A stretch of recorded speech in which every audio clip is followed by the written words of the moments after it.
வாழிய செந்தமிழ், வாழ்க நற்றமிழர், வாழிய பாரதமணி திருநாடு. பாரதமணி திருநாடு நேயர்கள் அனைவருக்கும் வணக்கம். நாம் காஞ்சிமா முனிவரின் கனிமொழிகளை பார்த்து கொண்டிருக்கிறோம். அந்த வரிசையிலே இன்று 121வது பகுதியாக உண்ணாவிரதமும் மனக்கட்டுப்பாடும் என்ற தலைப்பிலே காஞ்சிமா முனிவர் அருளியுள்ள கனிமொழிகளை பார்ப்போம். அதாவது உண்ணாவிரதம் மூலமாக மனக்கட்டுப்பாடு உருவாகும், நாம் ஆன்மீகத்தில் முன்னேற முடியும் அப்படின்னு உணவு கட்டுப்பாடு மனக்கட்டுப்பாட்டிற்கு வழிவகுக்கிறது என்று காஞ்சிமா முனிவர் விளக்குகிறார். அதற்கு விரதம் அவசியம் என்கிறார். அதை அவரது மொழிகளிலேயே பார்ப்போம். உடல்நலம் கருதியே நம் முன்னோர்கள் விரதங்களை உண்டாக்கினர்.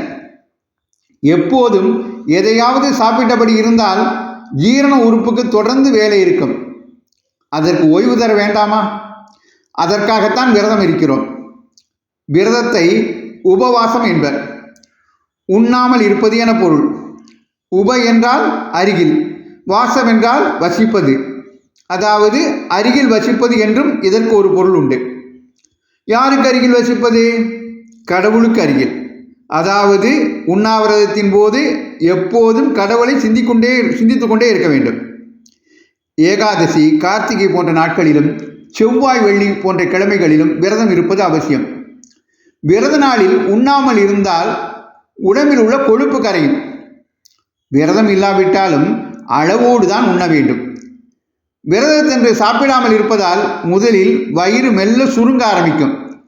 வயிற்றின் அளவு குறைந்தபின் சிறிதளவு உணவு சாப்பிட்டாலும் அதை நிறைவாக உணர முடியும். அதன் பின்னர் வயிறை பெருக்க விடாமல் குறைவாக உண்ண பழக வேண்டும். முதல் ஏப்பம் வரும்போதே உண்பதை நிறுத்துவது நல்லது. எப்போதும் பசி எடுத்த பிறகே உணவை தொட வேண்டும். சத்து, ஆரோக்கியம் நிறைந்த உணவை நிதானமாக ருசித்து அளவாக உண்ணுங்கள். அடிக்கடி நொறுக்கு தீனியும் உண்ணக்கூடாது.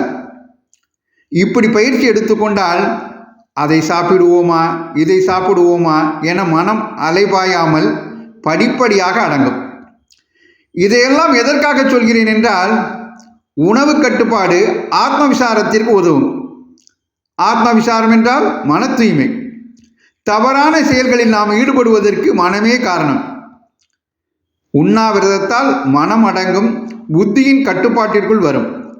அதன்பின் நல்லதை மட்டுமே அது சிந்திக்கும். இவ்வாறு உண்ணாவிரதம் இருக்க வேண்டியதன் அவசியத்தையும் உணவு கட்டுப்பாட்டின் அவசியத்தையும் அதன் மூலமாக மனக்கட்டுப்பாடும் ஆன்மீக மேம்பாடும் நமக்கு கிடைக்கும் என்பதையும் காஞ்சிமா முனிவர் விளக்குகிறார்.